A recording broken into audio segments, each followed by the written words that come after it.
Tere jälle kõigile minu kanali jälgijatele, kuulajatele, vaatajatele, fännidele. Ja kuna pikka aega ei ole tulnud mitte ühtegi luuletust, siis ma parandan selle vea nüüd ära ja eile tuli üks luuletus. Ja ma ei hakka siis pikalt ootama, ma siis salvestan selle kähku ära ja lasen selle siis lendu. Nii et selle pealkiri on Ausus ja vale. On ausus aare, mida raske on leida. Ja seetõttu selle eest veel makse ei nõuta. On vahel küll julm, võib haigetki teha, kuid parem teada tõde, kui lasta valedel end uputada.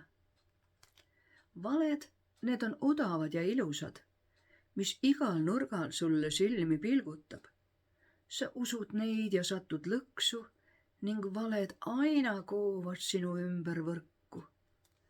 Neil jalad väledad ja keeled oi kui libedad, mis meie meelekesi kergelt uinutab. Kuid ühel päeval võidab siiski ausus, mis lõpuks ikka tõde sulle kuulutab. Siis alles aru saad, et kaval vale on ohtralt kogunud intresse sinu anumasse ning kõik su unelmad ja liivalossid on merre uhutud ja maksta nüüd sul on intressid.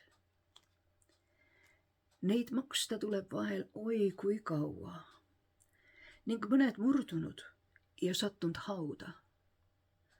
On targem näha siiski veidi vaeva, leidmaks ausat aaret ning korraks peatuda, kui tee peal kohtama peaks valet. Sa ära kuula siis seda uimastavat juttu, vaid pane silmad kinni ja ka kõrvad lukku. Tal lahkelt naerata.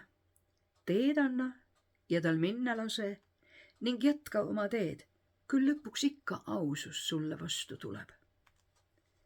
Siis kuula hoolega, mis tal on sulle öelda ja tea, et kõigil meil on õigus teada, kes oleme, kust tuleme ja kes meid kogu elu ümbritseb.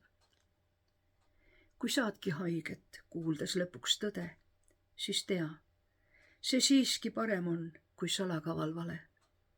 Sa ära iial sule aususele südant ning hülga neid, kes sinust hoolides on olnud ausad.